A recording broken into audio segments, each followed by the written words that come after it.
मरकस की इंजील और उसका 7वां बाब जो 37 आयत पर मुश्तमिल है। फिर फरीसी और बाज फकी उसके पास जमा हुए।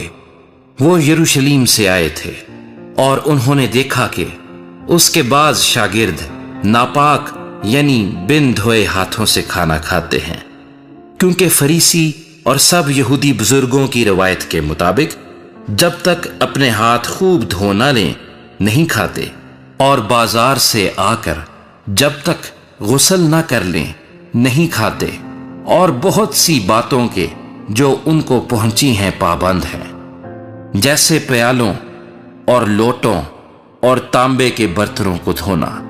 बस फरीसियों और फकीहों ने उससे पूछा, क्या सबब है कि तेरे शागिर्द बुजुर्गों की रिवायत पर नहीं चलते बल्कि नापाक हाथों से खाना खाते हैं? उसने उनसे कहा, यसाया ने तुम रियाकारों के हक में क्या खूब नबूवत की, जैसा कि लिखा है, ये लोग होंठों से तो मेरी ताजीम करते हैं लेकिन इनके दिल मुझसे दूर हैं, और ये बेफायदा मेरी परस्तिश करते हैं क्योंकि इंसानी अहकाम की तालीम देते हैं। तुम खुदा के हुक्म को तर्क करके आदमियों की रवायत को कायम रखते हो। और उसने उनसे कहा, तुम अपनी रवायत को मानने के लिए खुदा के हुक्म को बिल्कुल रद्द कर देते हो, क्योंकि मूसा ने फरमाया है कि अपने बाप की और अपनी माँ की इज्जत कर, और जो कोई बाप या माँ को बुरा कहे वो जरूर जान से मारा जाए। लेकिन तुम कहते हो, अगर कोई बाप या माँ से कहे कि जिस चीज का तुझे मुझसे फायदा पहुंच सकता था वो कुर्बान यानी खुदा की नजर हो चुकी, तो तुम उसे फिर बाप या माँ की कुछ मदद करने नहीं देते।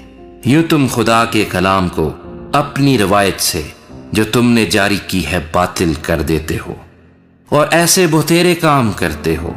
और वो लोगों को फिर पास बुलाकर उनसे कहने लगा, तुम सब मेरी सुनो और समझो, कोई चीज बाहर से आदमी में दाखिल होकर उसे नापाक नहीं कर सकती, मगर जो चीजें आदमी में से निकलती हैं वही उसको नापाक करती हैं। अगर किसी के सुनने के कान हो तो सुन ले। और जब वो भीड़ के पास से घर में गया तो उसके शागिर्दों ने उससे इस तमसील के मानी पूछे। उसने उनसे कहा, क्या तुम भी ऐसे बेसमझ हो? क्या तुम नहीं समझते कि कोई चीज जो बाहर से आदमी के अंदर जाती है उसे नापाक नहीं कर सकती, इसलिए कि वो उसके दिल में नहीं बल्कि पेट में जाती है और मजबले में निकल जाती है। ये कहकर उसने तमाम खाने की चीजों को पाक ठहराया। फिर उसने कहा, जो कुछ आदमी में से निकलता है वही उसको नापाक करता है, क्योंकि अंदर से यानी आदमी के दिल से बुरे ख्याल निकलते हैं, हराम कारियां, चोरियां, खून रेजियां, जिनाकारियां, लालच, बदियां, मकर, शहवत परस्ती, बदनजरी, बदगोई, शेखी, बेवकूफी, ये सब बुरी बातें अंदर से निकलकर आदमी को नापाक करती हैं।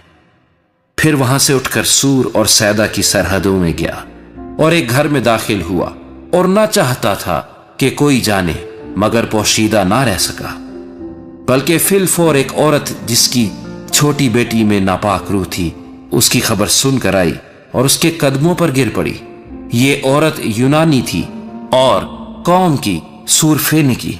उसने उससे दरखास्त की कि बदरूह को उसकी बेटी में से निकाले। उसने उससे कहा, पहले लड़कों को सैर होने दे, क्योंकि लड़कों की रोटी लेकर कुत्तों को डाल देना अच्छा नहीं। उसने जवाब में कहा, हाँ खुदावंद, कुत्ते भी मेज के तले लड़कों की रोटी के टुकड़ों में से खाते हैं। उसने उससे कहा, इस कलाम की खातिर जा, बदरूह तेरी बेटी से निकल गई है। और उसने अपने घर में जाकर देखा कि लड़की पलंग पर पड़ी है और बदरूह निकल गई है। और वो फिर सूर की सरहदों से निकलकर सैदा की राह से दिकपुलस की सरहदों से होता हुआ गलील की झील पर पहुंचा। और लोगों ने एक बहरे को जो हकला भी था उसके पास लाकर उसकी मिन्नत की कि अपना हाथ उस पर रख। वो उसको भीड़ में से अलग ले गया और अपनी उंगलियां उसके कानों में डाली اور تھوک کر اس کی زبان چھوئی اور آسمان کی طرف نظر کر کے آہ بھری اور اس سے کہا افتح، یعنی کھل جا۔ اور اس کے کان کھل گئے اور اس کی زبان کی گرہ کھل گئی اور وہ صاف بولنے لگا۔ اور اس نے ان کو حکم دیا کہ کسی سے نہ کہنا، لیکن جتنا وہ ان کو حکم دیتا رہا اتنا ہی زیادہ وہ چرچا کرتے رہے، اور انہوں نے نہایت ہی حیران ہو کر کہا جو کچھ اس نے کیا سب اچھا کیا۔ وہ بہروں کو سننے کی اور گونگوں کو بولنے کی طاقت دیتا ہے۔